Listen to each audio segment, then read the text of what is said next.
तो पिछली 2 वीडियोज़ में हम देख चुके हैं वेरिएबल्स क्या होते हैं और डेटा टाइप क्या होते हैं। तो इस वीडियो में हम देखेंगे कि वेरिएबल्स के जो नेम हम रखते हैं ना वो किस तरीके से रखते हैं, उनके भी कुछ रूल्स हैं। तो यहाँ पे जो फर्स्ट रूल है वो है वेरिएबल्स आर केस सेंसिटिव। आप अपनी कोडिंग में, आप अपने कॉलेजेस में इस चीज़ को बार-बार सुनोगे, तो इसका मतलब आप अभी जान लो। केस सेंसिटिव का मतलब है कि यहाँ पे जो एन यू एम, अगर मैं मान लीजिए कोई नेम लेता हूँ किसी वेरिएबल का और एन यहाँ पे स्मॉल बनाता हूँ और यहाँ पे कैपिटल बनाता हूँ, तो वो दोनों चीज़ें बराबर नहीं होंगी। यानी कि अगर मैं एक वेरिएबल का नाम एन यू एम लिखता हूँ और एक वेरिएबल का नाम एन यू एम लिखता हूँ, तो ये दोनों बराबर नहीं है, ये दोनों अलग अलग मेमोरी ब्लॉक के नेम होंगे। तो अगर मैं कोई मेमोरी ब्लॉक ये है और इस मेमोरी ब्लॉक ये है, तो ये नम है इस तरीके से और ये वाला नम है इस तरीके से, एन यू एम कैपिटल वाला। तो ये दोनों अलग अलग ब्लॉक बनेंगे, ठीक है। तो फर्स्ट रूल ये है। सेकंड रूल है first character should be alphabet और अंडरस्कोर, इसे कहते हैं अंडरस्कोर, ये आप ध्यान रखना।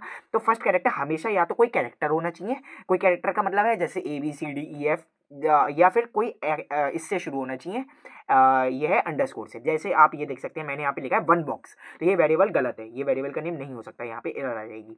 बॉक्स वन है बिल्कुल सही है, क्योंकि देखिए फर्स्ट कैरेक्टर क्या है, यहाँ पे जो फर्स्ट है इसका वो है, वो कैरेक्टर है, और यहाँ पे देखिए मैंने अंडरस्कोर से शुरू करा है, तो ये सही है, ये भी सही है। देखिए अभी आगे इसका रूल पढ़ेंगे। तीसरा rule, no comma no blank space, यहाँ पे कुछ भी अलाउ नहीं होता, आप अंडरस्कोर के अलावा कुछ नहीं लगा सकते। ये वैसे नेक्स्ट रूल था, मैं अभी आपको बता देता हूँ। अंडरस्कोर के अलावा आप कुछ भी यूज नहीं कर सकते। ये देखिए यहाँ पे मैंने स्पेस छोड़ी हुई है, यहाँ पे स्पेस है, तो वो स्पेस गलत है, लेकिन अगर मैं स्पेस नहीं देता हूँ तो बिल्कुल सही है। Fourth rule, no other symbol other than underscore, underscore के अलावा कोई भी आपको सिंबल यूज़ नहीं करना है। देखिए यहाँ पे मैंने इसे यूज़ करा, बिल्कुल सही है।